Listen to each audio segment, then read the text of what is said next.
Перед каждым из нас рано или поздно стоял вопрос о том, какую выбрать профессию. Это очень важный выбор, ведь от того, насколько грамотно он будет сделан, зависит дальнейшая жизнь человека. Важно выбирать дело, которое будет по душе.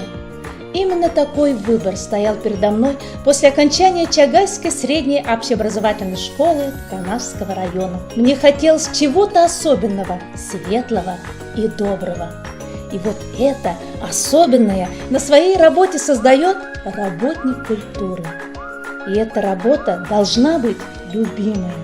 Такая работа, на которой ходить каждый день, как на праздник, как на отдых. В 2003 году Наталья Федоровна после окончания Чувашского республиканского училища культуры и Чувашского государственного университета имени Ильи Николаевича Ульянова начала работать в районном доме культуры Канашского района методистом по работе с детьми и молодежью. А с 2011 года по настоящее время работает режиссером-постановщиком Народного театра. Театр – это искусство коллективное, это маленькая жизнь. Актеры со сцены передают чувства и эмоции своего персонажа, тем самым будто бы проживая его жизнь. Театр – это особый вид искусства, настоящий очаг культуры. На сегодняшний день в Народном театре заняты местные актеры, жители села Шхазаны. Театр – самое яркое и незабываемое событие в жизни каждого актера Народного театра. Здесь всем хватает места, здесь каждый проявит себя. Всегда царит атмосфера доброжелательности и положительных эмоций. Подготовка спектакля, выступления на праздниках и концертах, непринужденное общение сплачивают и ведут к успеху.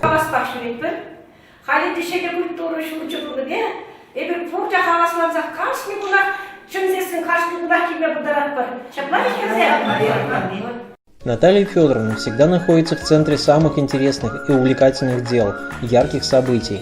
Она общается с людьми разного возраста, шагает в ногу с активной и творческой молодежью, набирается мудрости и опыта у старшего поколения, зажигает маленькие звездочки таланта в детях и помогает каждому разгореться ярким пламенем творчества, раскрыть свои способности перед любознательным и взыскательным зрителем. При Народном театре Канашского района действует детский драматический коллектив «Подснежники». Участники театра ведут активную работу, выезжают радовать своим творчеством любителей театра, где их встречают громкими аплодисментами. Принимают участие в сельских, районных мероприятиях, республиканских театральных фестивалях, таких как «Всегда театр», «Сказочный фейерверк», «Авансцена», «Эхо Победы», «Крепки наши крылья», в межрегиональном конкурсе художественного слова имени Веры Кузьминой, где неоднократно становились участниками и лауреатами. Наталья Федоровна пользуется огромным уважением в коллективе районного дома культуры и среди работников культуры всего Канашского района. Наталья Федоровна хороший организатор, жизнерадостная, общительная и готова всегда прийти на помощь. Она организатор многих районных фестивалей любительских театров, конкурсов художественного слова, семинаров. Во время подготовки и проведения массовых мероприятий, концертных программ, театрализованных композиций, представлений и спектаклей она проявляет большую фантазию, выдумку и сообразительность.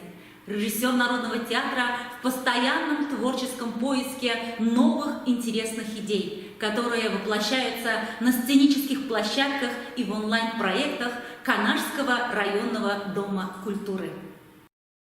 Наталья Федоровна тесно работает с отделом художественного народного творчества Чувашского республиканского дома народного творчества, с руководителями театральных коллективов Канашского района и с учителями районного управления образования Канашского района. Наталья Федоровна шкулдаврыне чухне видимо турча. Хали был Канаш райончи, халық театр режиссерінче тырышсавый гурать. И бир он бала тивиштибех мухтанахпар. Наталья Федоровна Саннебе, эбе район тада республика шайнче тикин конкурсыне хаваспах учынадым, Молдывырын зане ежынадым. Давах, Наталья Федоровна. Моя работа работника культуры – своеобразная дорога жизни. Она не позволяет скучать, лениться, опускать руки, болеть и стареть. Я не представляю себя вне своей профессии работника культуры, потому что люблю ее. Быть режиссером Народного театра, заниматься деятельностью этой области для меня большая честь и огромная ответственность.